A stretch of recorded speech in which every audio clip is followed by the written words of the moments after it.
Ma'am చాలామంది doctors పిల్లలకి అసలు డైరీ ప్రొడక్ట్స్ ఇవ్వద్దని చెప్తూ ఉంటారు కదా! మరి పిల్లలకి మనం కాల్షియం ఎలా ఇవ్వాలి? అంటే డాక్టర్స్ అడ్వైజ్ ఎందుకు చేస్తున్నారు అంటే దానికి ఒక కారణం ఉంటుంది. హ్మ్. సో ఎవరికైతే కౌ మిల్క్ ప్రోటీన్ ఇంటాలరెన్స్ ఉంటుందో వాళ్ళకి పాల ఉత్పత్తులు అవాయిడ్ చేసి వాళ్ళకి సోయా ఉత్పత్తుల్ని అడ్వైజ్ చేస్తామన్నమాట. హుహు.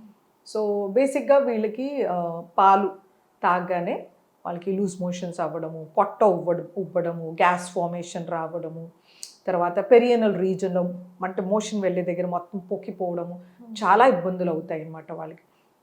సో అలాంటి పిల్లలకి మామూలు గేదె పాలు, ఆవు పాలు మానేసి వాళ్ళకి సోయా పాలు వాడుతుంటారు. అది సోయా ఫ్రెష్ మిల్క్ ఉండొచ్చు, లేకపోతే పౌడర్ ఫామ్లో కానీ ఇట్లా ఏవైనా వెరైటీస్లో వాళ్ళకి మిల్క్ ఇవ్వచ్చు. ఎవరికైతే పాలు పడతాయో దే క్యాన్ టాలరేట్, అలాంటి వాళ్ళు ఖచ్చితంగా పాలు తీసుకోవచ్చు. సో పిల్లల్లో పాలు అనేది చాలా ఇంపార్టెంట్ ఫుడ్ గ్రూప్. కొంతమందిలో నచ్చదు, వాళ్ళకి ఆ స్మెల్ ఇష్టం ఉండదు, ఆ టేస్ట్ ఇష్టం ఉండదు, వామిటింగ్ చేస్తూ ఉంటారు నచ్చక. అలా కొంతమంది అట్లీస్ట్ 5-10% పాపులేషన్ ఉంటారు. సో వాళ్ళకి ఏంటంటే మిగతా రకాల ఆహారం త్రూ వస్తుంది. May not be sufficient but okay kind ఉండొచ్చు. కొంతమందిలో సివియర్ డెఫిషియన్సీ కూడా ఉండొచ్చు అనమాట.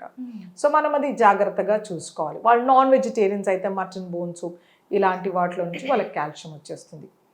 ఆకుకూరలో నుంచి కాల్షియం వస్తుంది. గింజ ధాన్యాలు, పప్పు దినుసులు, నట్స్ అండ్ ఆయిల్ సీడ్స్లోంచి కాల్షియం వస్తుంది. ఓన్లీ కొంతమందికి డైరీ ప్రొడక్ట్స్ అవాయిడ్ చేయాలి. డైరీ ప్రొడక్ట్స్ అందరికీ ప్రమాదకరమేం కాదా? అందరికీ ఏం ప్రమాదం ఉండదండి. బట్ ఇప్పుడు అడల్ట్రేషన్ ఉంది కాబట్టి మనకు కొంచెం ఏదైనా ప్రాబ్లం రావచ్చు. సో మనం అడల్ట్రేషన్ లేనివి ప్రోడక్ట్స్ మనం ఎక్కడి నుంచైనా ప్రొక్యూర్ చేసుకుంటే బెనిఫిట్స్ ఉంటాయి. బట్ ఎప్పుడూ మనకి అవాయిడ్ చేయాల్సిన అవసరం లేదు. ఎందుకంటే మనం ఆ పాలని మనము టీ కాఫీలో చేసామంటే పిల్లలకే కావాలి, పెద్దవాళ్ళ సంగతి చెప్తున్నాను. So it is a very refreshing agent tea coffee అనేది. సో అది mood stimulant, you get so much of fresh. మనకి ఏమైనా తలనొప్పి కానీ ఒళ్ళు నొప్పి ఉన్నప్పుడు ఒక కప్పు కాఫీ తాగినా టీ తాగినా you feel so fresh, boosted, refreshing drink అని చాలా సైంటిఫిక్ ఆర్టికల్స్ కూడా ఉన్నాయి దానికి. అలాగే మనము పాలు, మనం మజ్జిగ, పెరుగు తీసుకుంటే కూడా వీటిలో మంచి హెల్దీ యూస్ఫుల్ బ్యాక్టీరియా ఉంటాయి. అండ్ మజ్జిగ అనేది ఒక హైడ్రేషన్ సోర్స్. సో మనకి ఆయుర్వేదం ప్రకారము మజ్జిగ అనేది అమృతం కింద సమానం. సో మనకి కిడ్నీలో స్టోన్స్ రానివ్వదు, యాసిడిటీ ఫామ్ అవ్వనివ్వదు, త్రేనుపులు రానివ్వకుండా చూస్తుంది, జీర్ణకోశాన్ని ఇంప్రూవ్ చేస్తుంది. సో మల్టిపుల్ బెనిఫిట్స్ అనేవి మనకి మజ్జిగ, పెరుగుతో ఉంటాయి అన్నమాట. సో మనకి అన్ని న్యూట్రియంట్స్ కూడా లభిస్తాయి వీటితో. ఎన్నో రకాల హెల్త్ బెనిఫిట్స్ మనకి పెరుగు, మజ్జిగ, పాలతో ఖచ్చితంగా ఉంటాయి. సో ఎవరైతే డైరీ ప్రొడక్ట్స్ తీసుకుంటే అది అన్‌హెల్తీ అని అనుకుంటున్నారో అదొక మిత్ మాత్రమేనండి. అది కొంతమందికి మాత్రమే, అందరికీ కాదు.